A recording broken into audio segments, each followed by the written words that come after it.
Hello everyone, I am Neha Rathod, Assistant Professor in Geography from Government College, Gudha. आज का हमारा topic है कॉपिन्स classification of climate.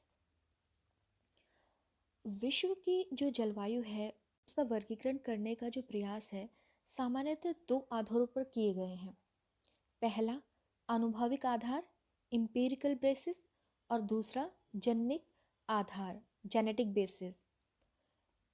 आनुभविक आधार जो है इसके अंतर्गत विश्व की जलवायु का वर्गीकरण विभिन्न स्रोतों जैसे वेधशालाओं, वायुयानों, उपग्रहों, गुब्बारा विधि, प्रयोगों आदि से प्राप्त आंकड़ों के आधार पर किया गया है। और तथा इस जबकि जो जनिक आधार है इसके अंतर्गत यह वर्गीकरण जलवायु घटनाओं तथा जलवायु में विभिन्नता क्लाइमेटिक वेरिएशन के आधार पर किया जाता है। विश्व की जो जलवायु है उसका वर्गीकरण के लिए कई वैज्ञानिकों द्वारा प्रयास किया गया है, लेकिन इनमें से सबसे जो अच्छा प्रयास जिन्होंने किया उनमें से कॉपेन, C.W. थॉर्नवेट तथा जी त्रिवार्था का जो वर्गीकरण है इनकी जो योजना है वो अधिक महत्वपूर्ण है। तो आज के टॉपिक में हम बात करेंगे कॉपेन के वर्गीकरण की। कॉपेन जो है एक प्रसिद्ध जर्मन विद्वान थे। इन्होंने 1918 में अपने वर्गीकरण को प्रस्तुत किया था। हालांकि इसके बाद उन्होंने कई बार उसमें परिमार्जन तथा संशोधन किए हैं और अंततः 1936 में अपना विशद वर्गीकरण प्रस्तुत किया, जिसमें इन्होंने तापमान तथा वर्षा को प्रमुख आधार बनाया है। कॉपेन का वर्गीकरण जो है वो परिमाणात्मक है, क्वांटिटेटिव है और इसके कारण अधिक महत्वपूर्ण माना गया है क्योंकि जलवायु प्रदेशों की सीमाओं के निर्धारण में तापमान तथा वर्षा संबंधी संख्यात्मक मूल्यों का प्रयोग किया गया है। कॉपेन ने जलवायु का नामकरण अक्षरों तथा निर्धारण गुण फॉर्मूला के आधार पर किया है, जिस कारण इनका वर्गीकरण आवश्यकता से अधिक दुरूह हो गया है क्योंकि प्रत्येक अक्षर का विशिष्ट विशद अर्थ होता है। कॉपेन ने कैंडॉल द्वारा 1874 में प्रस्तावित विश्व के 5 वनस्पतिक मंडलों मेगाथर्मल, ज़ेरोफाइटस, मेसोथर्मल, माइक्रोथर्मल तथा हेकिस्टोथर्मल जो इसके 5 वनस्पति मंडल थे के आधार पर विश्व की जलवायु को 5 प्रमुख समूहों में विभक्त किया है और जिनका नामांकन जो है इन्होंने ABCDE अक्षरों से किया है। तो आज हम प्रत्येक अक्षर का जो इन्होंने अर्थ दिया था उसको पढ़ेंगे। पहला ए जो लेटर है इनका वो शीत ऋतु रहित उष्णकटिबंधीय आर्द्र जलवायु को दर्शाता है। बी शुष्क जलवायु को। सी सामान्य शीत ऋतु युक्त मध्य अक्षांशीय आर्द्र जलवायु, इसको हम कह सकते हैं उष्ण आर्द्र समशीतोष्ण जलवायु। डी जो है मध्य अक्षांशीय शीताद्र जलवायु को दर्शाता है और ई जो है वो ध्रुवीय जलवायु को।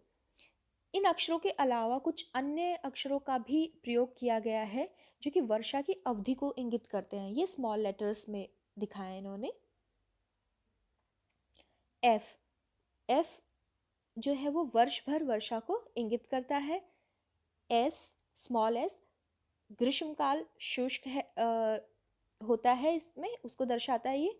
और स्मॉल डब्ल्यू जो है शीतकाल शुष्क है, इस चीज को दर्शाता है। कैपिटल एस अर्ध शुष्क या स्टेपी जलवायु को इंगित करता है और कैपिटल डब्ल्यू शुष्क जलवायु को दर्शाता है। अब इनको भी इन्होंने कई भागों में विभाजित किया है।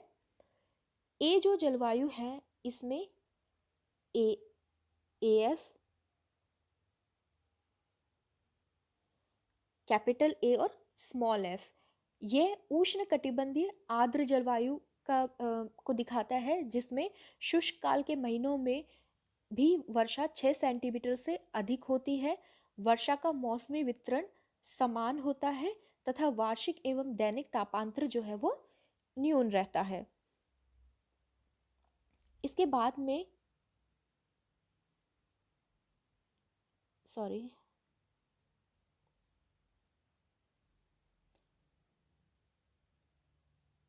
कैपिटल ए और स्मॉल डब्ल्यू, हमें स्मॉल डब्ल्यू का पता है, शीतकाल जो है इसमें शुष्क रहता है।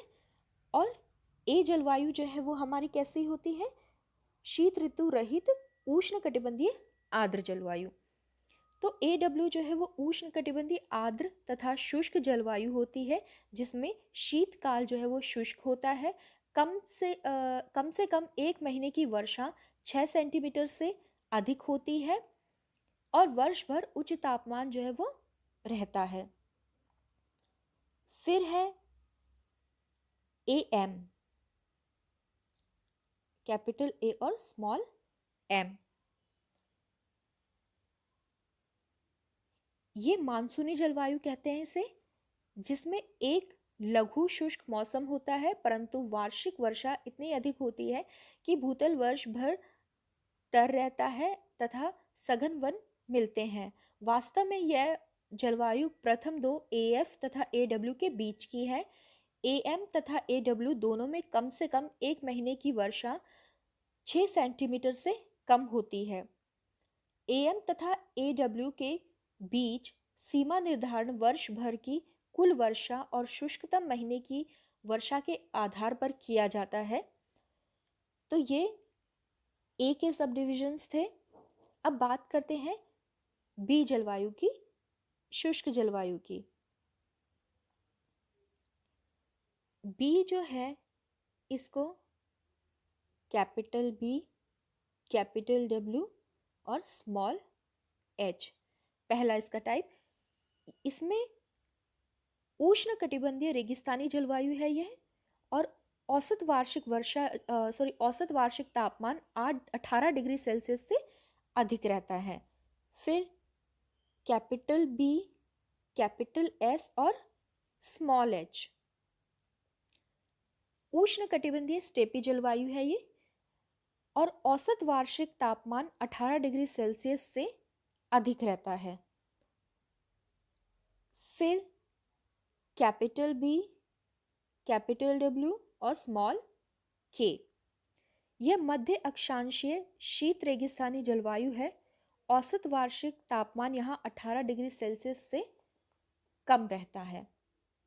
फिर B, capital B, capital S और स्मॉल के, यह मध्य अक्षांशीय शीत स्टेपी जलवायु है। औसत वार्षिक तापमान 18 डिग्री सेल्सियस से कम रहता है। इसके बाद हम बात करेंगे सी जलवायु की। सी समशीतोष्ण आर्द्र जलवायु को इंगित करता है। इसके अंदर सबसे पहले कैपिटल सी, स्मॉल एफ।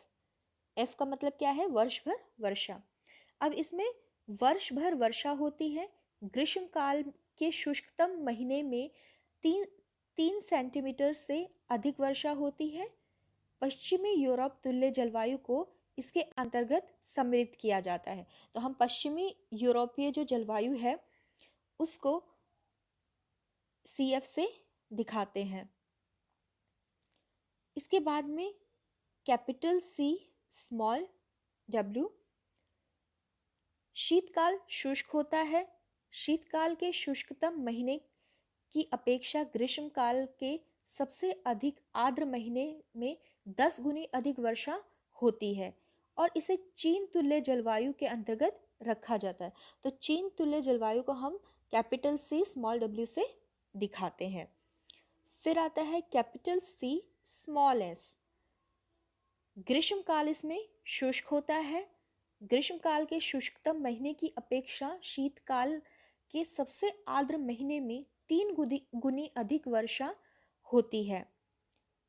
तो इसमें और ये रूम सागरीय जलवायु है, मेडिटेरियन जो सी है वहाँ पर इस तरह की जलवायु जो है वो पाई जाती है। तो CS रूम सागर तुल्य जलवायु, यह CW जो है वो चीन तुल्य जलवायु, और CF जो है यूरोपीय जलवायु को दर्शाता है।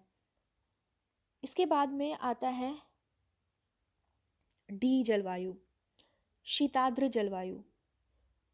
सबसे ठंडी महीने का औसत तापमान -3 डिग्री सेल्सियस से कम होता है और उष्णतम महीने का जो तापमान होता है वो 10 डिग्री सेल्सियस से अधिक होता है इस जलवायु में।